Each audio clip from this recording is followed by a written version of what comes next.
इंतहाई काबिल air commodore retired Khalid Chishti साहब, अस्सलाम वालेकुम। जी वालेकुम अस्सलाम जी, thank you very much for having me. Khalid साहब, 4 रोज पहले अगर आप गौर करें तो भारत के मिसाइलों से लेस 4 राफेल त्यारे पाकिस्तान में ज़मीनी कार्रवाई के लिए अंबाला से उड़े थे। ये जब 40,000 फुट की बुलंदी पर थे तो पाकिस्तानी डिफेंस सिस्टम जो था उसके इलेक्ट्रॉनिक वारफेयर एसेट्स के ज़रिए राफेल के तमाम सिस्टम को जाम कर दिया गया। मैं आपसे किबला ये जानना चाहता हूँ कि ये जो जैम किए गए हैं, क्या ये वही अभिनंदन वाली सिचुएशन बनने जा रही थी? आपको याद होगा चाय की प्याली पर जो कुछ हुआ था, या ये क्या था? तफसील से ज़रा मेरे नाज़रीन को बताइएगा कि भारत एक और सरप्राइज से चंद सेकंड दूर था जब वो दुम दबाकर भाग गया। हुआ क्या खालिद साहब? Thank you very much Shahzad साहब। बिल्कुल सिचुएशन उसके काफ़ी करीब, इसलिए मैं कंफर्म कर सकता हूँ आपको कि ये जो राफेल तैयारे थे ये सिर्फ जिसको हम अंग्रेजी टर्म में कहते हैं स्टैंड अलोन में नहीं आ रहे थे। ये एक पूरा पैकेज था जो इनका एक स्ट्राइक प्लान था, पूरे वेपन लगे हुए थे उसके ऊपर। और पाक फिजाइया ने ना सिर्फ ऐसे जहाज़ों को टाइमली बर वक्त ट्रैक किया, बल्कि पाकिस्तान फिजाइया ने हर वो एफर्ट यूज़ की और वेपन्स या सॉफ्ट या हार्ड एफर्ट यूज़ की जिसके ज़रिए ये जहाज़ों को हम उनकी ओरिएंटेशन जिसको हम कहते हैं, उसकी समझ बूझ की सलाहियत या उसका जो डाटा आ रहा था आपस में उनकी जो इंटीग्रेशन थी उसको डिग्रेड कर दिया।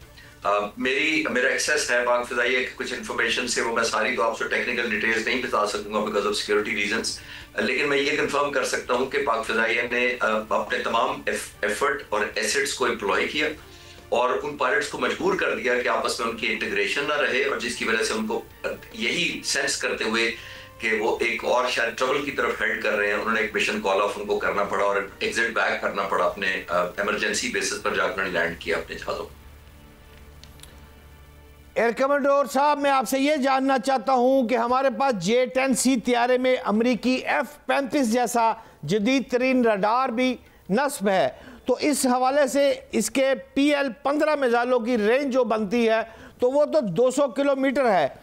जब J-10C का थ्रस्ट और वज़न का तनासब आप राफेल से करेंगे तो उसके बारे में मुझे बताएं कि आपके पास सलाहियत 200 किलोमीटर की है और उनके पास 150 की है, तो आप उसको हिट करने में आसानी है। इसका क्या तकाबली जायजा है?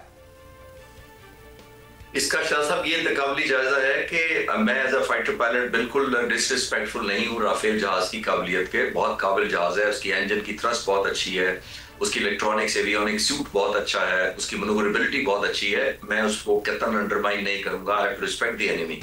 जिस सेंस में उन्होंने जहाज खरीदा था वो बुनियादी वजह, उनकी सबसे बड़ी वजह यही थी कि आपको रिफ्रेश आपके नाज़रीन को करते चलें कि इंडियन प्राइम मिनिस्टर ने 2019 में अभिनंदन के वाक़े के बाद कहा था कि अगर हमारा पास राफेल होते तो ये मौका ना था। तो उन्होंने राफेल खरीदे, $9 बिलियन का उन्होंने ये खर्चा किया और जहाज खरीदे 36। और इन जहाज़ों को खरीदने के बाद उनका ख्याल ये था कि उनकी एरिया में एरियल सुप्रीमेसी हो जाएगी, क्योंकि लॉजिकली बनती थी, क्योंकि उस वक्त इस खित्ते में 150 kilometre beyond visual range missile मारने का कोई और जहाज नहीं था।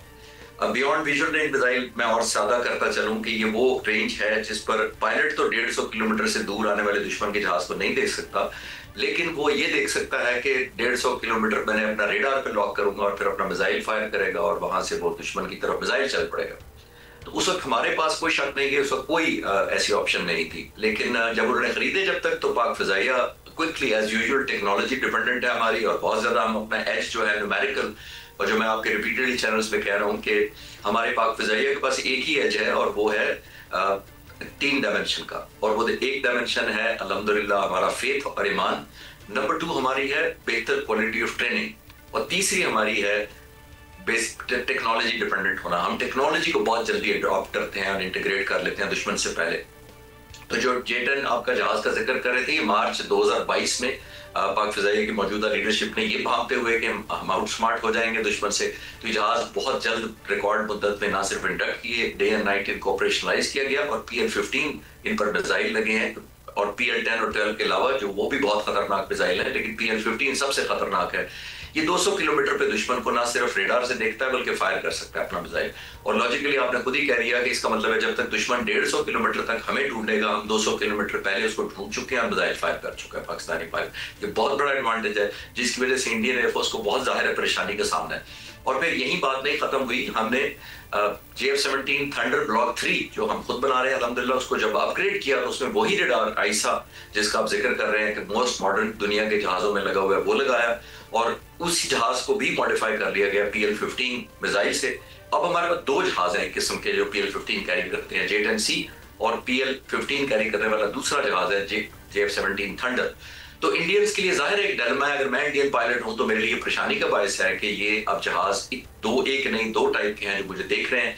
जब उधर से कोई भी जहाज टेक ऑफ करेगा तो जाहिर है उसके लिए ये परेशानी का बायस होगा कि पता नहीं वो कौन से एयरक्राफ्ट को फेस करने जा रहा है। वो हर जहाज को PL-15 ही डील करेगा ऑलमोस्ट, और इसी तरह ये एक परेशानी का बायस है जो डिसबैलेंस या इम्बैलेंस क्रिएट हुआ है। खालिद साहब ये बताइएगा कि पाकिस्तान जदीद तरीन शेपर्ड 2 ड्रोन बना चुका है और टर्की ने भी हमें ड्रोन फराहम किए हैं। इस तनाज़र में मैं आपसे ये जानना चाहता हूँ कि सरहद और फ़ज़ाई दिफा में पाकिस्तान के जो जदीद ड्रोन्स हैं वो क्या किरदार अदा कर रहे हैं। पाक फ़ज़ाइया की तो मुझे समझ आ गई कि आपके त्यारे राफेल से अल्हम्दुलिल्लाह अबव जा रहे हैं। अब ड्रोन्स की सूरत हाल के बारे में मुझे आगाह कीजिएगा सर। ये बहुत अच्छा सवाल आपने किया है, और ये एक और फील्ड है जिसमें हम टेक्नोलॉजिकल लीड ले चुके हैं हिंदुस्तान से, और कम नहीं ली है। मैं तो बल्कि ये रेट करूंगा कि J-10 की जो और बहुत दूसरे जहाजों की जो लीड का जिसका हमने जिक्र किया ये उससे भी ज्यादा है, क्योंकि ड्रोन सिर्फ शार्पर नहीं हमने लिया, हमने किंजी भी ड्रोन ले लिए हुए हैं। हम ड्रोन आपके नाजरीन के लिए मैं कॉमन अंडरस्टैंडिंग के लिए ड्रोन यूज कर रहा हूँ। टेक्निकल इनका नाम है अनमैन्ड एरियल व्हीकल्स, UAVs कहते हैं इनको, यानी बगैर पायलट के जहाज यूं समझ लें। और ये तकरीबन जहाज के करीब ही वेपन्स और बॉम्ब ले जा सकता है और ये बॉम्बिंग तक कर सकता है। हमने पीस टाइम में अगेंस्ट टेररिज्म पाक फिजाइया ऑलरेडी इनको इस्तेमाल भी कर रही है और करती रही है और बड़ी कामयाबी से। टर्की ने भी हमारी मदद की, पाकिस्तान खुद कफील होने के लिए इस पर भरपूर कोशिश कर रहा है। तो अब हमारे पास ये एक और डायमेंशन ऐड हो गया। अब के नाज़रीन के लिए मैं ये भी बताते चलूं कि ये जो फाइटर जहाज होता है जाहिर है उसके अंदर पायलट बैठा होता है, उसका स्ट्रेस लिमिट एक लिमिट होती है, उसकी फ्लाइट की ड्यूरेशन एक लिमिट करती है पायलट की एनर्जी और थकावट की वजह से। इसमें क्योंकि पायलट नहीं होता और फाइटर जहाज ने 1, 1.5, 2, 2.5 घंटे के बाद आकर लैंड करना होता है रिफ्यूलिंग की वजह से भी और बहुत सारी मेंटेनेंस की वजह से, जबकि ये ड्रोन कई घंटे, दर्जनों घंटे कह सकता हूं मैं आपकी सिंपल अंडरस्टैंडिंग के लिए उड़ता है। और इसके जो जमीन पर कंट्रोल करने वाले होते हैं वो भी प्रोफेशनल पायलट्स होते हैं, वो भी कोई आम लोग नहीं होते, वो बड़े स्किल्ड होते हैं। वो जिस तरह जहाज हवा में उड़ाते हैं उसी तरह इसको उड़ा रहे होते हैं ये कई घंटे। और इसकी अच्छाई ये है या एडवांटेज बहुत बड़ा ये है कि ये क्योंकि पंखे वाले जहाज इंजन यूज करता है तो उनकी आवाज ना होने के बराबर है। जब इस तरह का जो UAV जो है वो 30,000 फुट पे 40,000 फुट पे आता है तो उसकी आवाज जमीन पे पता नहीं होता कि हमारे इनके ऊपर उड़ रहा है। वो ऑब्जर्व भी कर सकता है, वो रिकॉन्सेंस भी कर सकता है, वो कंटिन्यूस वीडियो भेज रहा होता है हेडक्वार्टर में जहां पे मॉनिटर कर रहे होते हैं अगर कोई मूवमेंट हो रही है दुश्मन की, एक चाल को क्लोजली देख रहा होता है। क्योंकि मैंने अर्ज किया कि मैं अपने नाम से एक YouTube डॉक्यूमेंट्री चला रहा हूँ पिछले 6 साल से। पाक फिजाइया का मुझे स्पेशल ऑनर दिया कि मुझे एक्सेस दिया गया इन्हीं ड्रोन्स को देखने का एक ऑपरेशनल बेस के ऊपर, इन्हीं J-10C और JF-17 थंडर पायलट्स को मिलने का और पूरा दिन उनके साथ गुजारने का। मैंने अपने चैनल के इनका वीडियो इंटरव्यू किया था जो पाक फिजाइया ने पहली दफा किसी को इजाजत दी। तो मेरे लिए खुशगवार हैरत ये हुई थी कि पाक फिजाइया ना सिर्फ J-10C और ब्लॉक 3 JF-17 के अंदर बहुत आगे निकल गई है, बल्कि उससे कहीं ज्यादा हमने ड्रोन्स की जो मास्टरी की है, जो लॉइटरिंग म्यूनिशन की है, ये लॉइटरिंग म्यूनिशन भी मैं ऐड करता चलूं, उसमें भी हमारी बड़ी एज है। लॉइटरिंग म्यूनिशन ये होता है कि ये दुश्मन के इलाके में ढूंढ कर मारता है, यानी कि आपने टारगेट फिक्स नहीं किया होता, ये मूवमेंट और इंटेंसिटी के हिसाब से दुश्मन के टारगेट्स को, जमीनी टारगेट्स को निशाना बनाता है। तो हमारी एक डायमेंशन में नहीं है लीड, अल्हम्दुलिल्लाह, अल्लाह इज्जत रखेगा, हम इंशाल्लाह ताला दुश्मन को बहुत जगहों पे टॉप टाइम देंगे। खालिद साहब, आप खुद फाइटर पायलट हैं और आपको बहुत सारी बारीकियों का इल्म है, इसलिए मैं बड़ा सादा सा सवाल आपसे करना चाहता हूं। अक्सर देखा गया है कि भारत की तरफ से 4 त्यारे उड़ते हैं या 6 उड़ते हैं या 5 उड़ते हैं, आप 2 त्यारों के साथ मुकाबले पर आते हैं। MM आलम की भी मिसाल आपको सारी याद होगी। आप ऐसे मौके पर पाक जो फोर्स है, एयर फोर्स है, वो 2 त्यारे उड़ाकर इसका क्या डिज़ाइन होता है, सादा अल्फाज में समझाएंगे? जी, मैं बिल्कुल सादा करने की कोशिश करता हूं कि जब मैं नौजवान फाइटर पायलट के तौर पर पाक फिजाइया में भर्ती हुआ, उस दिन से लेकर हमारे इंस्ट्रक्टर्स ने और बाद में हमारे जो रहनुमा होते थे सिखाने के लिए हमें, वो हमें पहले दिन से बताते थे कि हमने दुश्मन के साथ आउटनंबर्ड लड़ना है। आउटनंबर्ड का पता है, मतलब ये है कि हम अगर 2 जहाज होंगे तो उधर से 4 या 6 जहाज होंगे। हमारी ट्रेनिंग ही इसी तरह डिपेंडेंट है कि हमने आउटनंबर्ड लड़ना है। एंड बाय द वे, अब आउटनंबर्ड कैसे लड़ सकते हैं?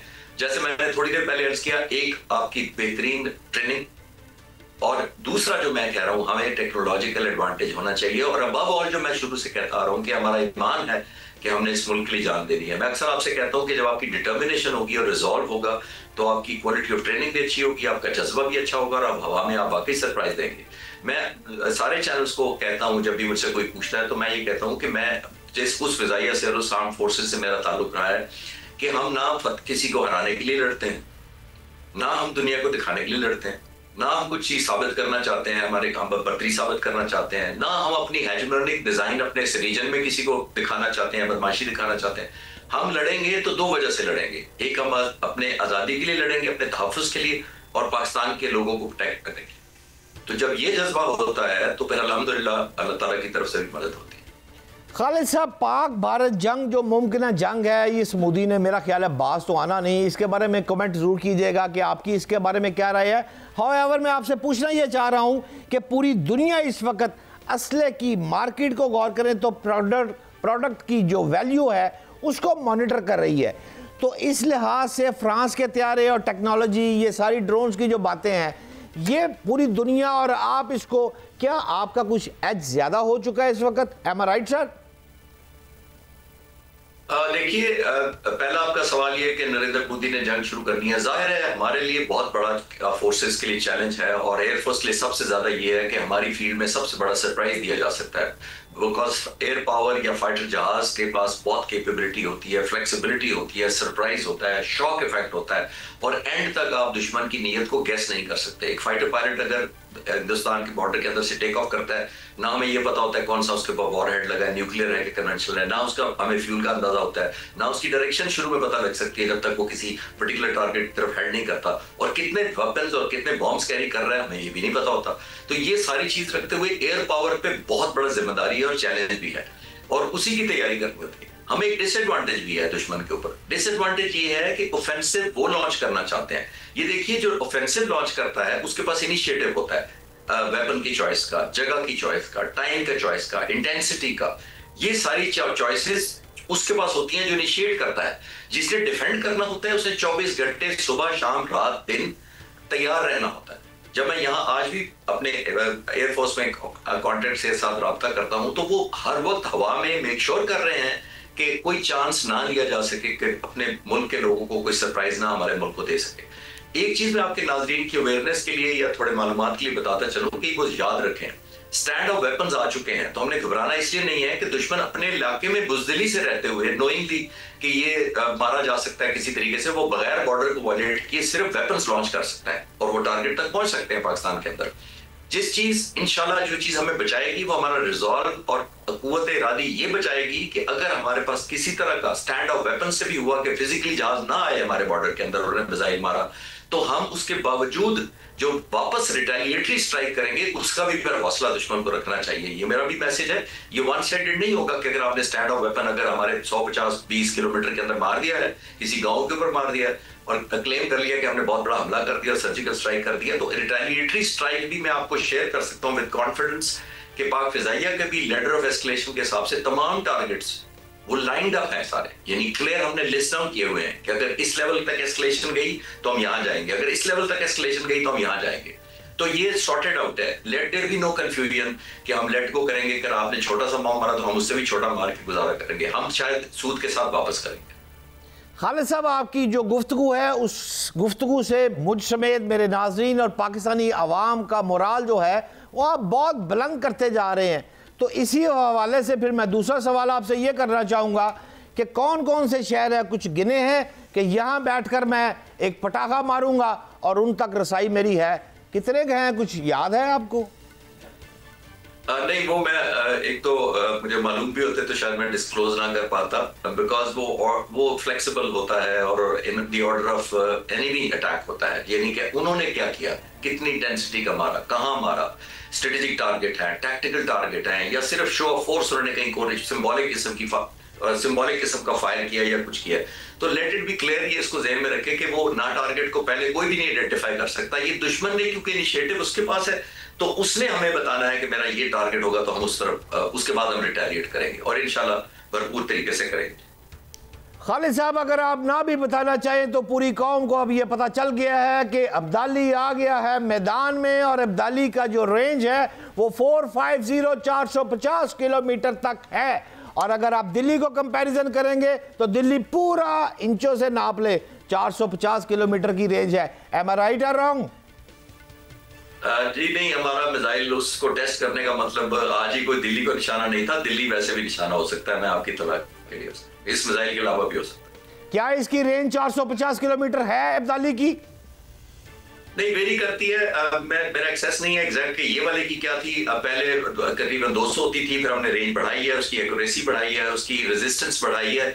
तो एग्जैक्ट मेरे पास टेक्निकल डिटेल इस वक्त नहीं है मेरे पास, लेकिन रेस्ट एश्योर्ड कि सिर्फ अब्दाली पे डिपेंडेंट नहीं है। बहुत शुक्रिया, इंतहाई काबिल एतराम चिश्ती साहब मेरे साथ थे और वो बता रहे थे पाक फ़ज़ैया के 3 एज है। नाजरीन देखें, टेक्नोलॉजी, तरबियत और सारी बातें अपनी जगह पे। शहादत का जज्बा जो है ना, जब 2 आमने सामने त्यारे आते हैं, एक राफील आ गया, एक मेरा त्यारा आ गया, अब उसके लिए जिगरा चाहिए, ईमान की ताजगी चाहिए, शहादत का जज्बा चाहिए। अरे हिंदू बनिए, तेरा तो दिल वैसे ही टांगे कांप रही हैं उस वक्त त्यारा उड़ाते हुए। तेरे हाथ में 150 किलोमीटर है या 200 किलोमीटर है, वो बटन दबाने के लिए ना, वो कहते हैं ना आम जबान में, गोली पे ड्राइवर नहीं होता, गोली अपनी मर्जी से निकलती है। और जब बटन दबाया जाता है, वो जहाज़ टेक्नोलॉजी के साथ साथ इतना बड़ा कलेजा चाहिए उसको चलाने के लिए। वो सिर्फ और सिर्फ अल्हम्दुलिल्लाह पाकिस्तान के मेरे एयरफोर्स शहजादों के पास है, और इसलिए एयरफोर्स बुलंद है। आपको याद होगा कि मोहम्मद अली एक बहुत बड़ा बॉक्सर था, बहुत नाम कमाया, तमाम मुकाबले भी जीता था। क्यों जीता था? वो कहता था आ भारत, पहले मुझे मार, मैं तुझे थकाऊं। वो सिर्फ अपनी पंचिंग के साथ इधर उधर खेलता था, और जब दुश्मन थक जाता था तो फिर वो आखिरी मुक्का मारता था और उसके टोटे टोटे कर देता था।